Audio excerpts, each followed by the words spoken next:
สบายดีท่านผู้ชมยินดีต้อนรับเข้าสู่ช่องไก่ DM Copy วันนี้เฮามาสิทธิ์เบ็ดตามล่าหาปลาขอปลาโดเนาะมาครับบ่าวใช้ Channel ชมนี่กำลังย่างมาสู่น้องที่ว่าเฮาสิตึกเนาะเดี๋ยวเฮามาเบิ่งบอกว่ามื้อนี้เฮาสิมานสำใดเนาะเอาละก็ขอให้ได้ตัวใหญ่ตัวเดียวว่ามันพอแล้วแรงนี่เด้อนี่นะท่านผู้ชมตอนนี้เฮากำลังสิทธิ์เนาะบ่าวไซเป็นคนสิทธิ์นี่ก็คือเบ็ดของเฮานะบรรยากาศแบบเงียบสงัดดีเนาะมีเสียงนกเสียงแมงไม้ฮ้องอยู่ทงไห่ทงนาโอ้ยมวนเบิ่งเขากำลังออกดอกเขาออกดอกเขากำลังออกห่วงนี่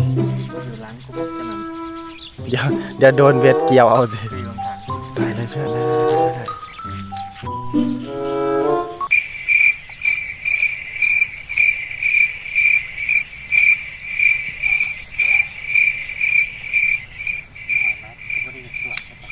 โอเคท่านผู้ชมน้องนี่กับเฟลตามเทอมไปทางไหนนี่หลอกนี่ปะไปทางใดกันยังบอก จะไปทางใดน่ะจะไปทางนี้แหละเนาะทางสิไปน้องน่ะเนาะท่านผู้ชมน้องแต่ว่ามันมีอันนั้นนะอันนี้นะกบบัวป่าบัวเนาะหลายๆนะไปตอนนี้ก็ฮอดไปที่เรียบร้อยนะท่านผู้ชมเอ้าไผมาใส่รอบนี่เฮ้ยรอบผู้ใดนี่รอบอีโง่มีอยู่เนาะไม่ใส่เลย เอ้าแล้วใส่จังไรจ้ะเขาใส่ตั้นเอามันจะมันปลามันลงมาดิ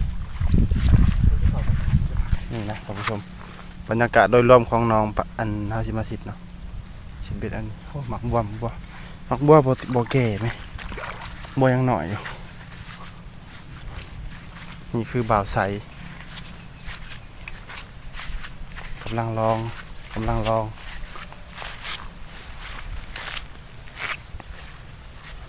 แม่นอยู่ว่าหัวหน้า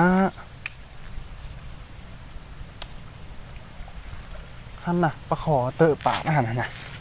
ปุ๊บอีกทีมีบาทหนึ่งไหมอยู่พี่ใช้ปลาขอเตอะปากปุ๊บ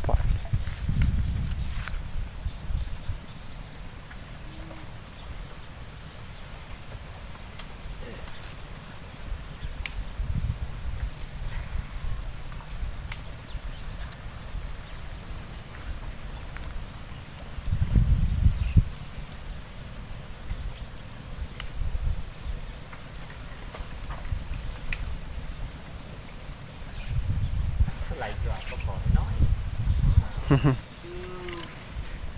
ก็เหี่ยวกูปากมันบลมหรอกตัวใหญ่ๆไปไหนกันหมดเลย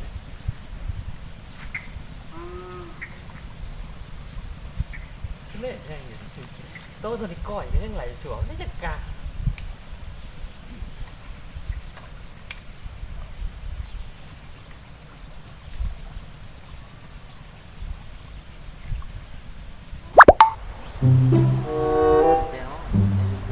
โอ้โหป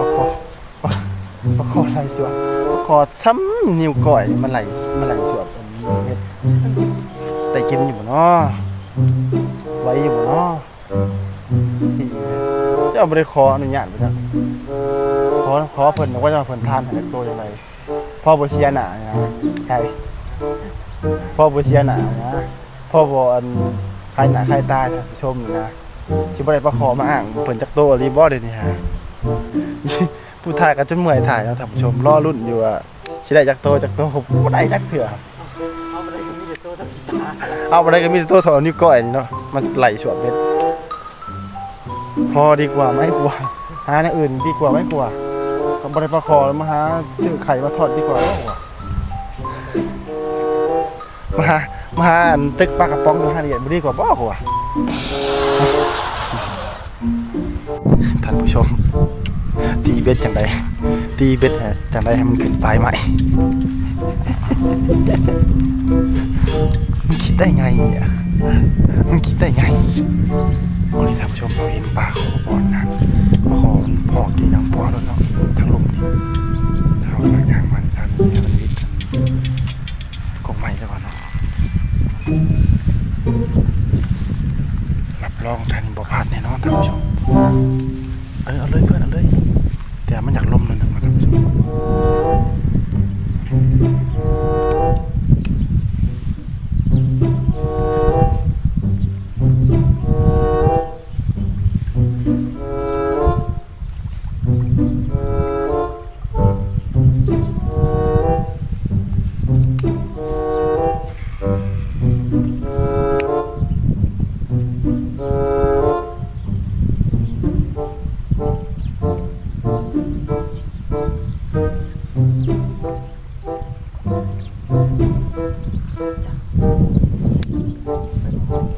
ไก่ไก่ก็จะ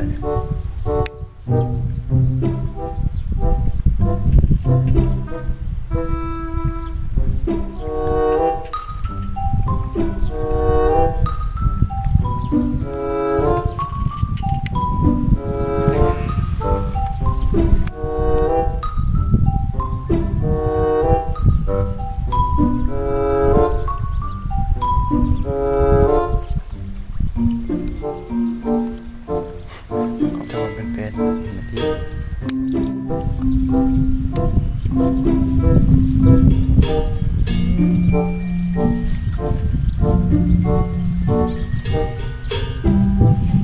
เอาเลาะเข้มพันเลยเชียว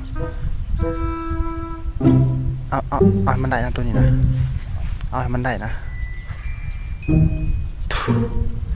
บ้าเลยบ้าเลยไปซ้อมมาใหม่ไป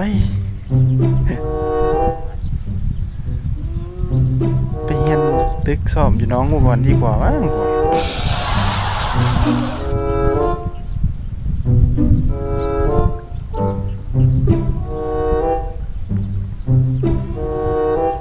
ตามนะท่านผู้ชมเห็นปลาคอมันลอยแล้วกินตัวบาดมันกินมันลอยแล้วเริ่มแล้วเอาอีกแล้วโอ้ยกูสักจะเริ่มจะรำคาญแล้วนะมึงซื้อเท่าไหร่นะเบ็ดนี่มึงซื้อเท่าไหร่นะ400,000เบ็ดราคา400,000เนี่ยมึงไปซื้อใหม่ไป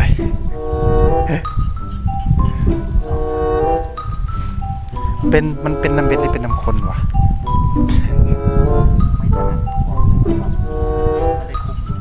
แล้วเป็นยังมึงคือเอาตัวที่มันถนัดวะ